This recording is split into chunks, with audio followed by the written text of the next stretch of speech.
Hello বন্ধুরা, জ্ঞানজ্যোতি coaching সেন্টারের পক্ষ থেকে তোমাদের সকলকে জানাই আরও একবার স্বাগত। আজকে আমি তোমাদের সঙ্গে যে বিষয়টি নিয়ে আলোচনা করব সেটি হচ্ছে মেগালিথ সংস্কৃতি সম্পর্কে। তো বিষয়টি শুরু করার আগে তোমাদেরকে একটা ছোট্ট ইনফরমেশন দিতে চাই। তোমরা যারা আমাদের কোচিং সেন্টারে এখনও যুক্ত হওনি কিংবা যুক্ত হতে চাইছো, তারা উপরে দুটি নাম্বার দেখতে পাচ্ছ, 6295916282 এবং 7076398606। এই দুটি নাম্বারের মধ্যে যে কোনো একটি নাম্বারে যোগাযোগ করে আমাদের সঙ্গে যুক্ত হয়ে যেতে পারো। তো দেরি না করে আজকে আলোচনার বিষয় কিন্তু শুরু করছি। দেখো, মেগালিথ সংস্কৃতি, তো এই সংস্কৃতিটি ছিল হচ্ছে দক্ষিণ ভারতের। তো এই যে দক্ষিণ ভারতের যে লোহার ব্যবহারের সূত্রপাতের সঙ্গে কিন্তু এই যে মেগালিথ সংস্কৃতি বা মেগালিথ যে সমাধি প্রথাটি কিন্তু জড়িত ছিল।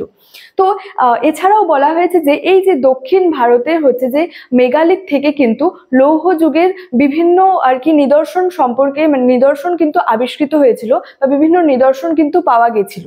তো এই সংস্কৃতির যদি সময়সীমা বা সময়কালের কথা বলি, সেটি ছিল হচ্ছে যে 600 খ্রিস্টপূর্বাব্দ থেকে 200 খ্রিস্টপূর্বাব্দের পূর্বাব্দ পর্যন্ত ছিল এই সংস্কৃতির সময়সীমা, বা বলা যায় যে 600 খ্রিস্টপূর্বাব্দ থেকে 200 খ্রিস্টপূর্বাব্দের মধ্যে আর কি এই সংস্কৃতির সময়সীমা বা সময়কাল ছিল।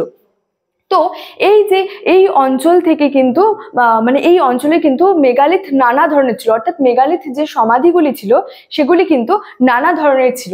যেমন দেখো, এখানে আছে হচ্ছে গর্ত সমাধি, কক্ষ সমাধি এবং হচ্ছে যে স্মারক সমাধি, তো প্রভৃতি সমাধিগুলি কিন্তু ছিল।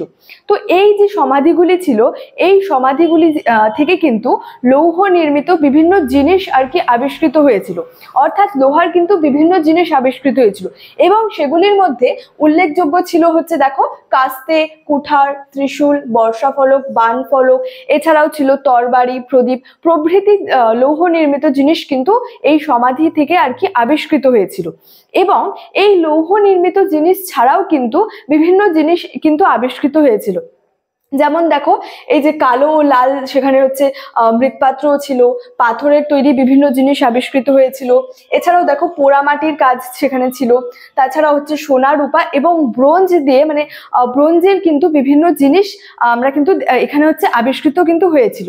অর্থাৎ এখানে লোহার লৌহ নির্মিত জিনিস তো আবিষ্কৃত হয়েছিলই, লৌহ নির্মিত জিনিস ছাড়াও কিন্তু বিভিন্ন জিনিস এখানে কিন্তু আবিষ্কৃত হয়েছিল, যার মধ্যে ছিল হচ্ছে কালো ও লাল মৃৎপাত্র, পাথর পাথরের তৈরি বিভিন্ন জিনিস, সেখানে হচ্ছে পোড়ামাটির কাজ ছিল এবং হচ্ছে যে সোনা, রূপা ও ব্রোঞ্জের কিন্তু বিভিন্ন জিনিস আবিষ্কৃত হয়েছিল।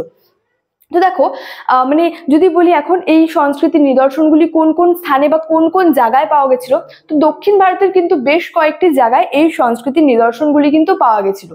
দেখো, এখানে হচ্ছে কর্ণাটক, মহারাষ্ট্র, তামিলনাড়ু, অন্ধ্রপ্রদেশ, তো প্রভৃতি জায়গায় কিন্তু এই সংস্কৃতির যে নিদর্শনগুলি ছিল সেগুলি কিন্তু পাওয়া গেছিল, বা বলা যায় নিদর্শনগুলি হচ্ছে আবিষ্কৃত হয়েছিল।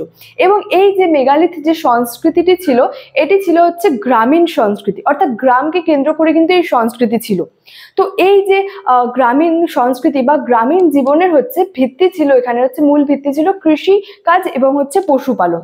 তো এখানে হচ্ছে যে কৃষিকাজের ফলে, অর্থাৎ চাষবাসের ফলে যে সমস্ত ফসল উৎপন্ন হতো তার মধ্যে ছিল হচ্ছে যে ধান, গম, যব, ডাল, বাজরা প্রভৃতি কিন্তু এই ফসলগুলির মধ্যে উল্লেখযোগ্য ছিল। তো এই সংস্কৃতির সময়সীমার কথা তো প্রথমেই বলেছিলাম যে 600 থেকে 200 খ্রিস্টপূর্বাব্দের মধ্যে এই সংস্কৃতির কিন্তু সময়সীমা ছিল। তো স্টুডেন্ট, এই ছিল আজকে আমার আলোচনার বিষয়। ভিডিওটি ভালো লেগে থাকলে অবশ্যই লাইক, কমেন্ট এবং বন্ধুদের সঙ্গে শেয়ার করে দিবে।